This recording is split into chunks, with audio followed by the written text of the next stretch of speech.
What is up, guys? This is Sabin Kenobi coming at you with another Vita video. I hope you guys like the PlayStation Vita. Like I said before, I love mine. I play it all the time.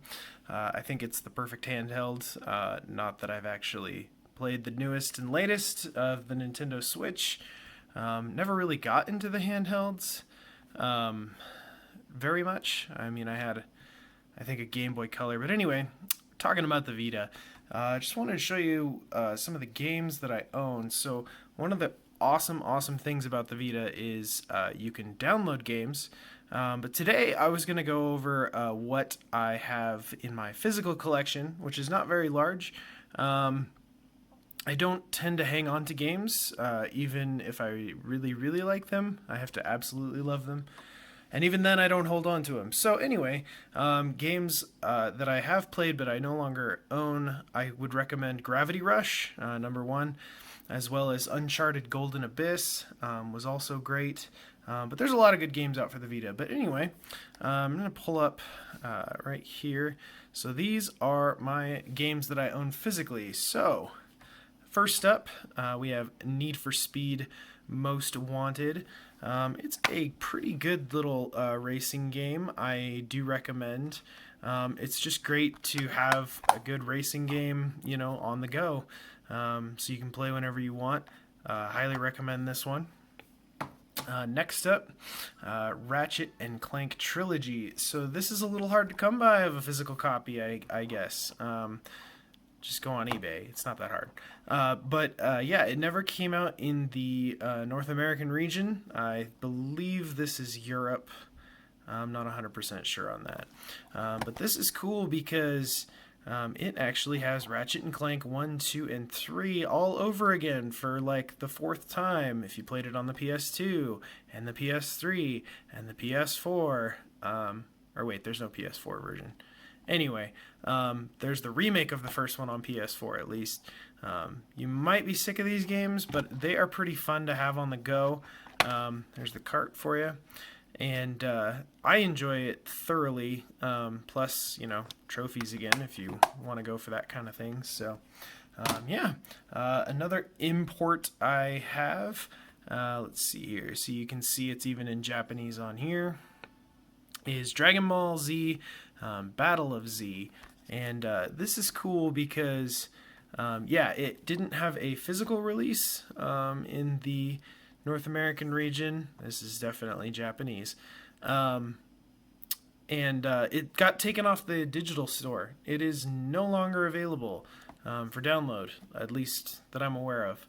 By the way, not a hacked Vita. Obviously, if you want to go that route, I guess you can get a hold of anything. I wouldn't know.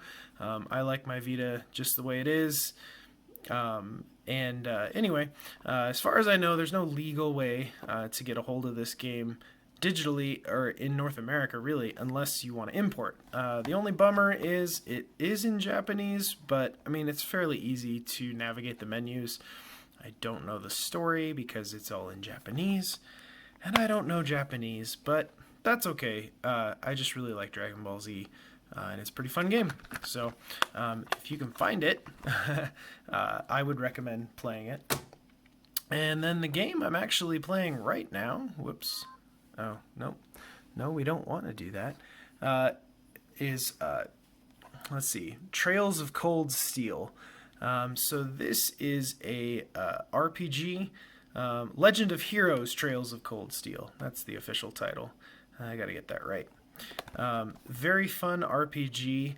I've had this game for a couple years and I actually haven't quite finished it. And it's not because it's not good. It's just because every time... So I've had this game for a long time, and every time I buy a new Vita game, this gets put on hold. But I am nearing the end. Super fun. The cart is in my Vita. I don't know why I bothered opening it. So I do recommend that one. Game I am kind of on the fence on, but I bought it. Giving it a try is Persona 4 Dancing All Night. So if you're a fan of the Persona games, That doesn't necessarily mean you should buy this. Persona 4 Dancing All Night is a rhythm music game. So if you like RPGs like Persona 4 Golden, but you hate music rhythm games, do not buy this. You will hate it. As far as music rhythm games go, it's pretty fun. It's just okay, I guess I would say. I'm not super impressed with it. It's fun to see the Persona 4 cast again. So, yeah, it's just a music rhythm game. It's pretty fun. I haven't completed the story even because, like the Persona games, there is quite the story to that. You'd think it's just a music rhythm game. They're just going to make up songs. Rise's just going to sing a lot. But no, there's a lot of story to it, and so it's actually really slow going. But I am getting there. If you do like music rhythm games, I definitely recommend Super Beat Zonic. I am not quite sure how you pronounce that correctly. This is the music rhythm game I would recommend. I have played Hatsune Miku, one of them, on the Vita. Wasn't a huge fan. I really do like music rhythm games. I loved Dance Dance Revolution back in the day. That was my jam. And I'm old now and can't jump around as much, so these are perfect. But yeah, if you want the music rhythm game to play on the Vita, this is definitely it. This beats all the others that I've played, so yeah, definitely recommend this one if you like music rhythm games. Again, if you don't like music rhythm games, don't buy it. Because another one that was a little harder for me to get, there is a North American release, but I was able to get a European copy for way cheaper. It does have some other languages on the box. I believe that's French. I'm not sure. But the game actually is in English, so it's perfectly easy to play in English. Again, as far as music rhythm games go, I would just say it's okay. I wouldn't break the bank on this one for how rare it is. I don't know why, because it's not worth paying a lot for. But if you see a cheap copy, I know if GameStop happens to get one, I think this game's like $3, maybe $5, which I'd say it's worth that if you like music rhythm games. All right, and then let's see here. So I'm playing on all those. Yes, a fighter on the Vita. There are better fighters out there, but Street Fighter X Tekken, or Street Fighter versus Tekken, is the one I picked up just because it's not even on the cover, is he? The only reason I picked this up, and I could be wrong, so don't quote me on this, is Cole McGrath from Infamous and Infamous 2. I guess an Infamous Festival of Blood, if you want to count that as well, which was a great DLC, is a playable character in this game. It's pretty fun. As far as fighters go, I mean, it's your typical fanfare. Nothing crazy, awesome, or unique about it, although Street Fighter characters versus Tekken characters is kind of cool.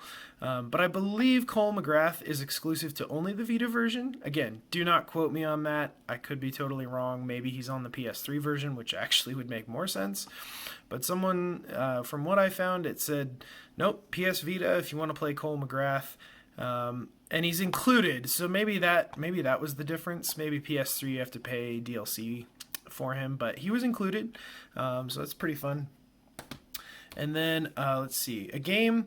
So I actually bought this, beat it, sold it. Like I said, I don't hang on to games, but I actually went out and bought again. It's a cheap game. It's like $5-10. It's Dungeon Hunter Alliance. So nothing super special about it. It's just, for so little money, this game's a lot of fun. I mean, like I said, it's not going to blow your mind. It's not like it's got an amazing story.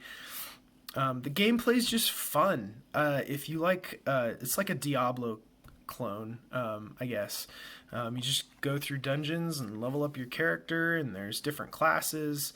I think there's only 3, so it's not super in-depth either. It's just, I don't know. I had a lot of fun with it. So when I saw another copy for like $8, I just decided, you know, that'd be fun to go back to. I've only played it like once since I bought it again, but it's just a fun game to have on the go. So I do recommend that one. And then the last game I have, I actually haven't really played, is Legend of Heroes Trails of Cold Steel 2. Now, do you see the 2 on here? Or is it just me that there's no 2 on here? Okay? You see the 2 behind the Trails of Cold Steel, these 2 lines? That's 2. I'm just bringing that up because on the spine, it's obvious, but on the cover, it's not. So I knew I wanted Trails of Cold Steel, and I saw this in the store and thought, awesome, I found a copy. So I bought it, and I put it in, and I started playing, and I was like, this is not like how you start a video game series. And I realized when I went back to the menu, right, is it this one? Yeah, I realized that's Trails of Cold Steel 2, not Trails of Cold Steel 1. So I put it in and played like 5 minutes of it. But yeah, I haven't even played it yet because I haven't finished the first one. But I'm hoping it's as good as the first and I won't put it on hold as long. So anyway, yeah, that's Trails of Cold Steel 2. Can't tell you much about it because, like I said, haven't played it.